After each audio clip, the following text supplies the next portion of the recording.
아이는 왜 책을 안 읽을까요?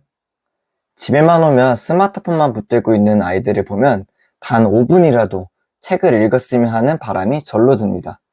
저도 초등교육과정을 9년 동안 가르치고 있는 교육가로서, 그리고 3살 딸 하나를 키우는 아빠로서 책 읽는 아이는 가장 만들고 싶은 아이의 모습이지 않을까 생각합니다. 이런 어른들의 찐 마음도 몰라주고 왜 우리 아이는 책을 안 읽을까요? 책, 부모의 독서가 시작되면 아이의 미래가 달라집니다에서는 이렇게 답해줍니다. 영화 이상한 나라의 수학자에서 학성이 지우에게 수학을 알려주면서 이런 말을 합니다. 틀린 질문에서는 옳은 답이 나올 수 없다. 왜 우리 아이는 책을 안 읽을까요? 는 틀린 질문이었습니다. 그래서 여태까지 답이 안 나왔던 겁니다. 그러면 옳은 질문은 뭘까요? 어떻게 하면 아이가 책을 읽을 수 있게 만들까요? 네, 아이에게 왜 너는? 을 물어보지 않고 스스로에게 어떻게 하면? 을 물어보는 겁니다. 그래서 오늘은 책 읽는 아이로 만드는 방법 한 가지를 소개해 드리려고 합니다. 결론부터 말씀드리면 아이가 책을 읽으려면 부모가 책을 읽어야 합니다. 특별한 비법이 아니라서 실망하실 수도 있습니다. 그리고 이미 뒤로 가기를 눌렀을 수도 있고요.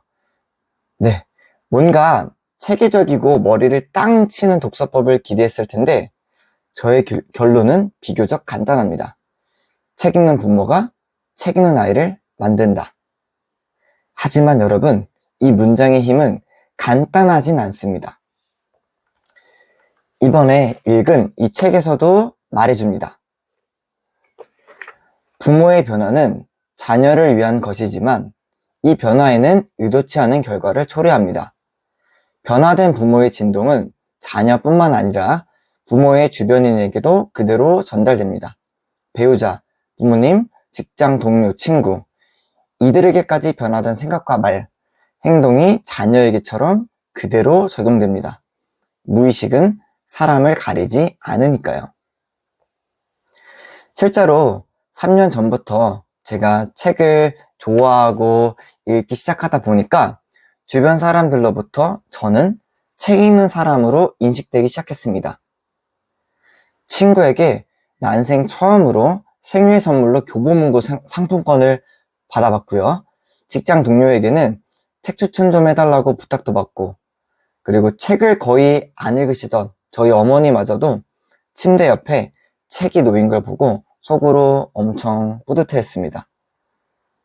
저와 종종 만나는 주변 사람들마저도 저의 에너지에 알게 모르게 영향을 받는데 하물며 매일 집에서 같이 밥 먹고 자고 지지고 볶는 자녀들은 어떨까요?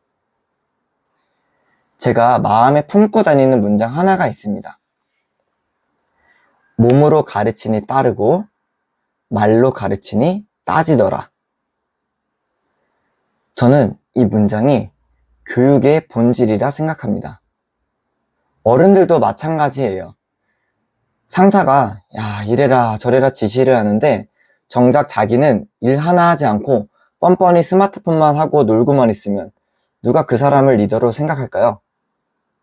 아이에게 책을 읽게 만들고 싶은데 어른인 제가 책을 읽지 않으면 아이는 저를 그 끔찍한 상사와 똑같이 생각할 겁니다. 독서를 갑의 위치인 어른은 하지 않은 귀찮은 과제이고 을의 위치인 어린이만 하는 지긋지긋한 과제라고 생각하게 되죠. 그래서 저는 교실에서 일부러라도 점심시간에 걸레를 들고 같이 청소를 합니다. 청소는 누구나 하는 활동으로 아이들에게 인식하게끔 만들고 싶었기 때문이죠. 이것을 책에서는 조금 더 체계적으로 설명을 해주는데요. 이렇게 도식화할 수 있습니다. 부모의 무의식이 부모의 태도가 되고 태도는 밖으로 나와서 부모의 말과 행동이 됩니다. 그리고 집에 같이 있는 아이들은 부모의 말과 행동을 보고 태도가 만들어지고요. 결국 그 태도는 밖으로 말과 행동으로 나오게 되죠. 다소 복잡해 보일 수 있지만 시작을 보면 됩니다. 부모의 무의식에서 시작된 것이 아이의 말과 행동으로 끝이 납니다. 다시 말해서 부모가 독서를 바라보는 무의식이 아이가 책을 읽을지 말지를 결정한다는 겁니다. 한 번쯤 고민해 보면 좋을 것 같아요. 독서를 아이가 했으면 하는 이유가 아이의 성장이 아닌 아이의 성적 때문인 건지, 아이의 만족이 아닌 어른의 대리 만족 때문인 건지요. 사실 저도 여러분과 같이 한계에 부딪힐 때가 많았습니다. 책은 이래서 좋아 라고 아이들에게 떠들었지만 사람은 쉽게 변하지 않음을 몇 번이나 깨달았어요. 그래서 제가 요즘 선택한 방법은 너에게 책이 이래서 좋아가 아니라 나는 책으로 이런 도움을 받았어입니다. 그저 책 읽는 어른의 모습을 주변 사람들에게 보여주는 거죠. 초등학교 3학년 때쯤이었던 것 같아요. 급식에 피자 만두라는 음식이 나왔는데 아이들이 환장하고 좋아하는 반찬이었습니다. 근데 저는 이상하게도 그 피자 만두가 싫었어요. 냄새가 좀 이상하다고 생각했던 것 같아요. 억지로 먹다 결국 화장실로 달려갔던 기억이 납니다. 주변 친구나 어른들은 저를 당연히 이해를 못했어요.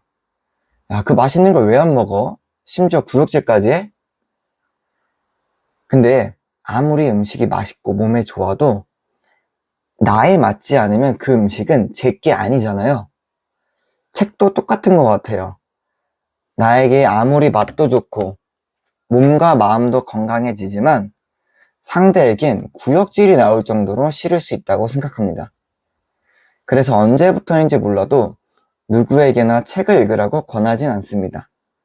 대신 책이 이 정도로 맛있고 나에게 도움이 된다는 걸 그저 보여주기만 하려고 합니다.